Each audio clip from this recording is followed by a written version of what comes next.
पिता, पुत्र और पवित्र आत्मा के नाम पर आमीन। आप सबों को जय यीशु। आज हम लोग थोड़ा सा मनन चिंतन करेंगे। हम लोग चर्च में क्यों जाते हैं? अनेकों लोगों का कई प्रकार का जवाब मुझे मिला है। कई लोगों का कंप्लेंट मैंने सुना है, इस चर्च में ये नहीं मिलता, इस चर्च में वो नहीं मिलता। और कई लोग चर्च जाता ही नहीं। और किसी ने हाल ही में मुझसे कहा, मैं तो कैथोलिक कलीसियाई चर्च को ही छोड़ दिया। पीछे का कारण यदि हम ढूंढें, सत्य को ढूंढें, तो हंसी आ जाता है। जब ये जाते थे, क्यों जाते थे उन्हें ही नहीं मालूम। कई लोगों के उत्तर से मुझे ये पता चला, अभी जो अन्य एक कलीसिया जा रहे हैं वहां बहुत मजा लगता है, अच्छा लगता है, आनंद आता है।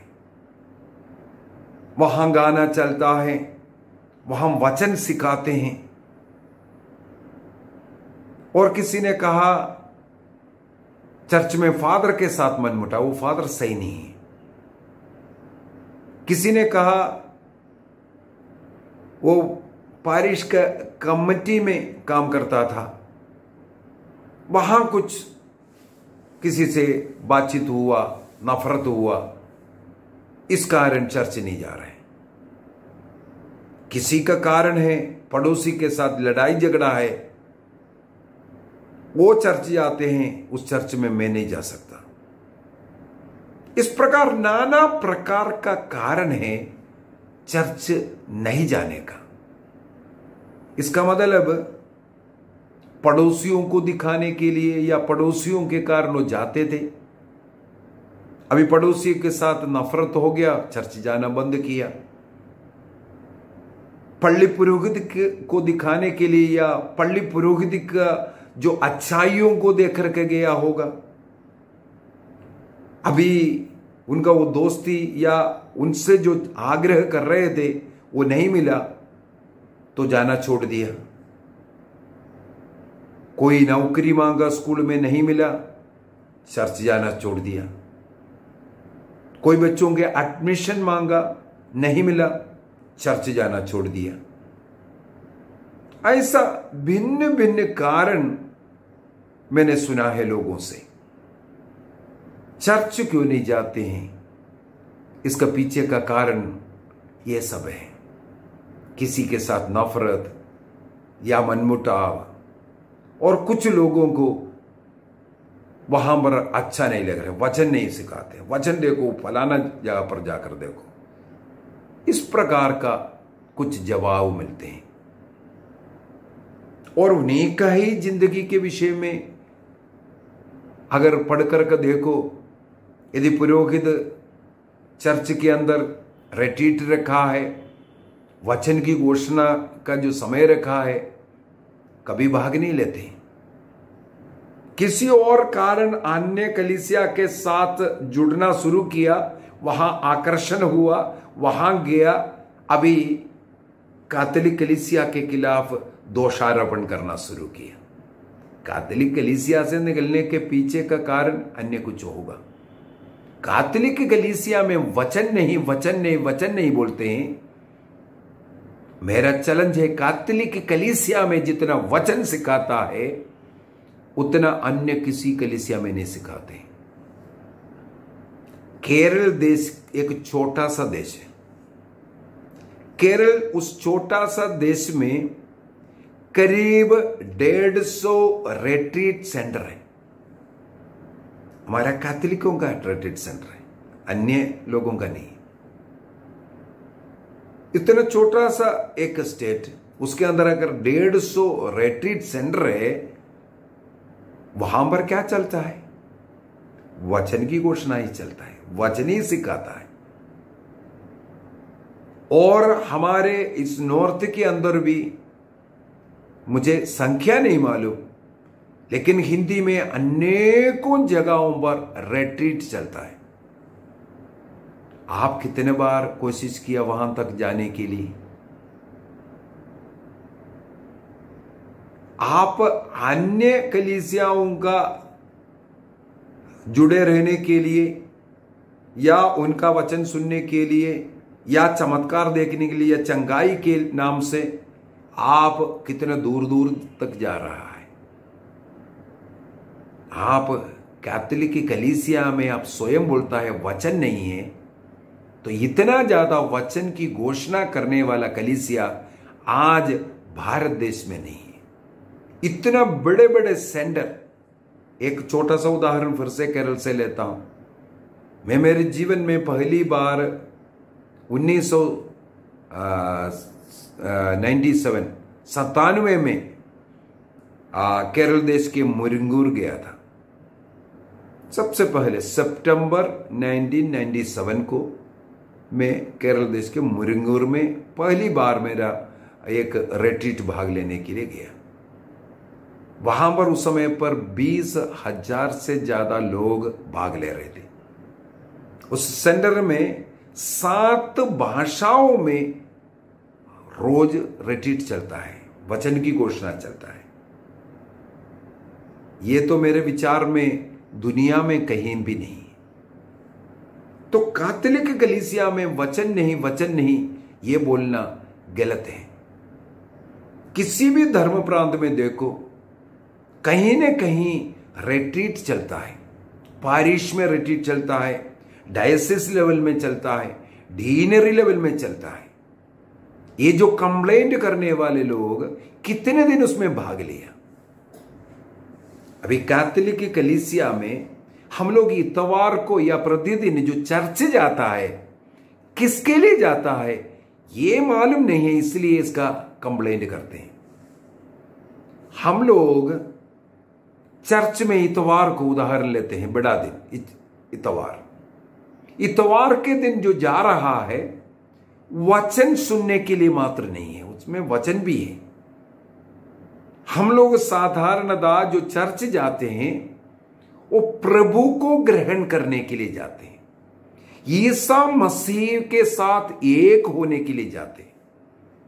जो मसीह ने जो यूकरिस्तीय संस्कार को ठहराया, उस यूकरिस्तीय संस्कार बलिदान जो सबसे बड़ा प्रार्थना है, जो ईसा मसीह संसार में आया, यूकरिस्तीय संस्कार को स्थापित कर संसार के अंत तक हमारे साथ रहने के लिए रोटी का रूप धारण कर, रोटी बनकर हमारे साथ रहकर, हमारा भोजन बनकर हमारे साथ एक होने के लिए आया। मसीह संसार में मनुष्य का रूप धारण कर हमारे पापों से हमें मुक्ति तो दिया, इसके बाद मसीही रोटी के रूप में हमारे साथ रहता है, हमारे अंदर आता है। ईसा मसीह ने जो परम प्रसाद की स्थापना किया, यूकरिस्तीय संस्कार की स्थापना किया, इसके बाद कहा इसको मेरे यादगारी में मनाया करो, ये तुम लोग किया करो। तब से लेकर के शिष्य लोग प्रतिदिन इसको मनाया करता था और निजी घरों में प्रभु भोज का आयोजन करता था, लोग भाग लेते थे। इसका मतलब है लोग उस प्रीति भोज में, जो प्रभु के भोज में जो जाता था, वो प्रभु को ग्रहण करने के लिए जाता था। लेकिन हमें मालूम है उसमें कई भाग है। जैसे एम्माउस के जो शिष्यों के साथ चल करके वचन की घोषणा किया और उनके घर में प्रवेश कर मसीह ने रोटी तोड़ करके उन्हें खिलाया, यूकरिस्तीय भाग। उसी प्रकार हमारे पवित्र मिस्सा बलिदान में भी वचन की घोषणा का समय है, हमारे पापों के लिए पश्चाताप करने का समय है, प्रार्थना, हमारे जरूरतों के लिए प्रार्थना करने का समय है, हमारे परिवार से मृत लोगों के लिए प्रार्थना करने का समय है, पूरे संसार के लिए प्रार्थना करने का समय है, और रोटी और दाकरस को आशीष करते हुए उसको प्रभु यीशु मसीह का शरीर और रक्त में उनकी आराधना करने का समय है और उस रोटी रूपी मसीह को ग्रहण करने का समय है और उसको ग्रहण करते हुए संसार को मसीह का जो संदेश सुनाने के लिए जाते हैं हम लोग।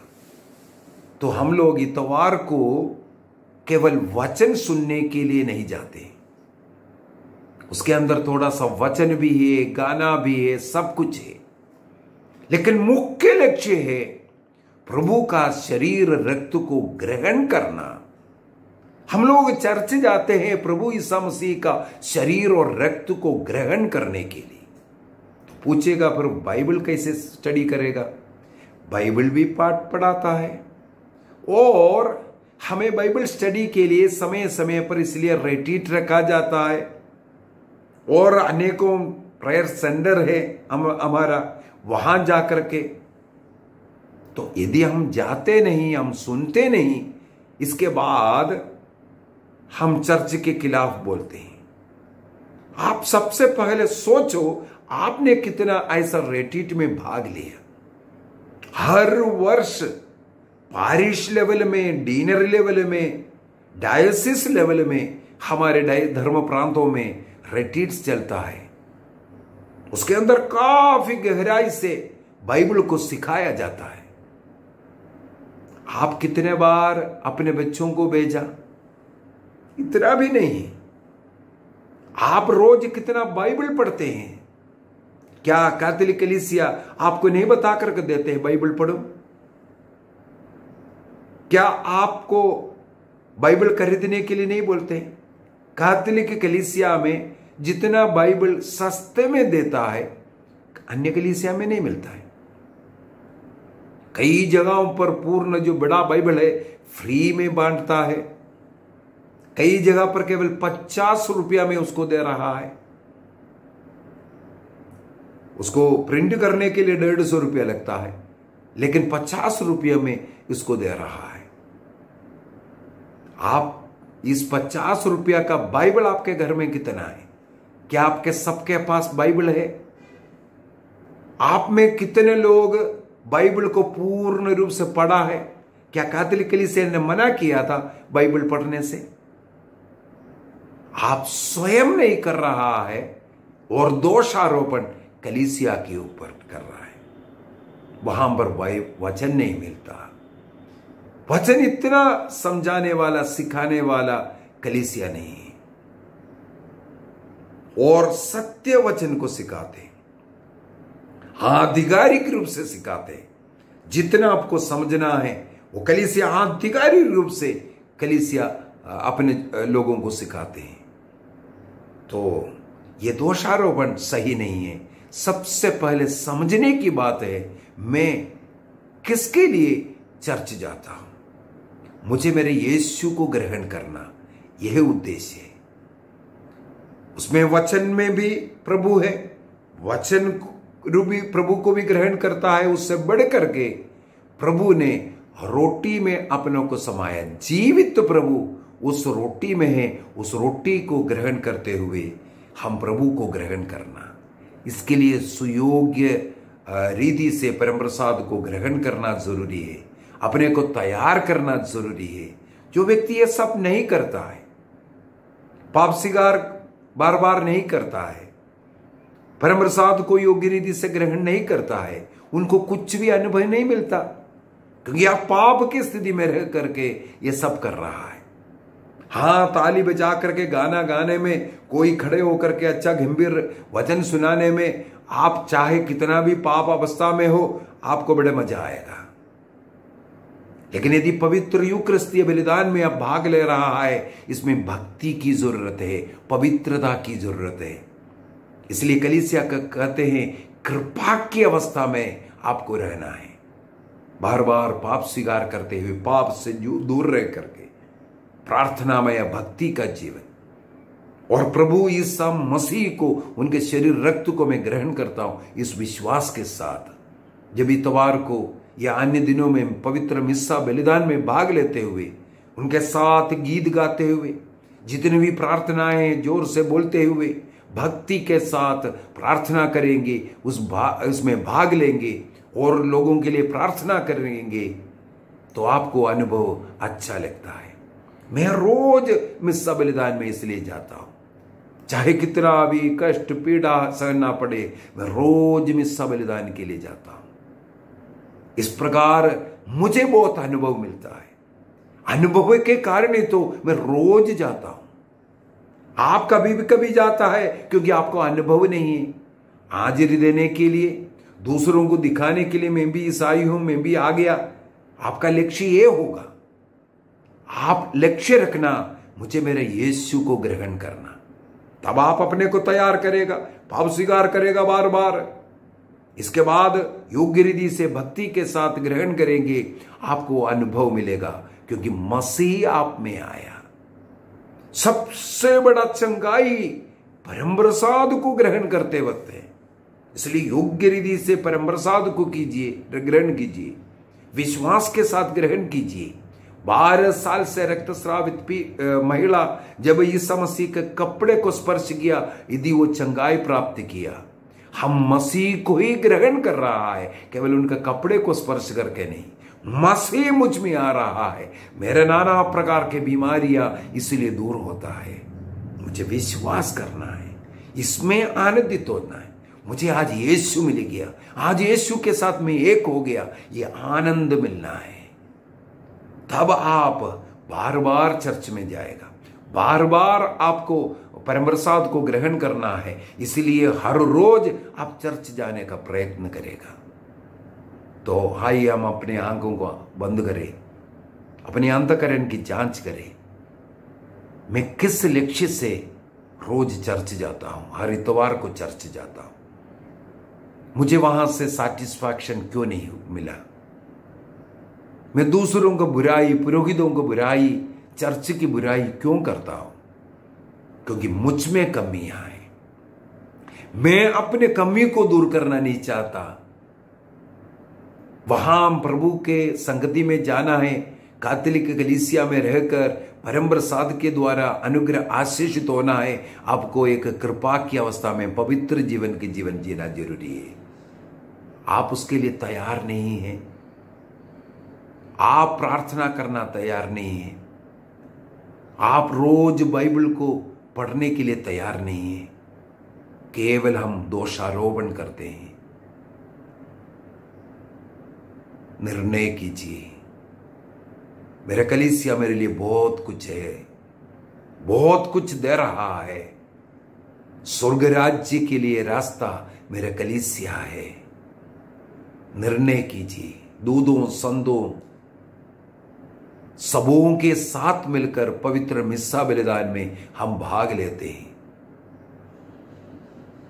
और उनके संगति में रहकर कलीसिया का सदस्य बनकर जब इसमें भाग लेते हैं, वो स्वर्गीय आनंद का पूर्वास्वादन मुझे मिस्सा बलिदान के द्वारा मिलता है। उस आनंद के लिए हमें प्रयत्न करना है। मुझे भी मिस्सा बलिदान के द्वारा आनंद मिले, प्रेम मिले, घर में शांति आवे, चंगाइयां आवे। निर्णय करें। पिता, पुत्र और पवित्र आत्मा के नाम पर आमीन।